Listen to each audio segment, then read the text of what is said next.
Hey everyone, today I'll show you how to change your background in Google Meet to make sure your video calls more fun or professional. Open the Google Meet on your phone or on your desktop, then join a meeting. Before entering, you'll see a video preview of yourself. You can join with code or the link provided by your teacher or your friends. Now access background option. Click the three dot menu, apply the visual effects on the desktop or effects on the mobile.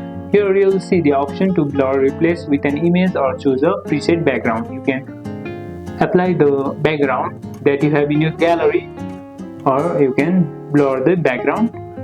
Now select or upload the background. Choose a preset background or click add to upload your own image. Your selected background will appear behind you instantly.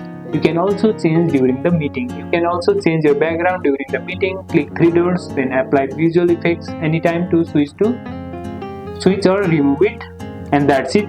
Now you know how to change your background in Google Meet. Don't forget to like, subscribe and hit the bell for more quick tech tutorials, and I'll see you in the next one.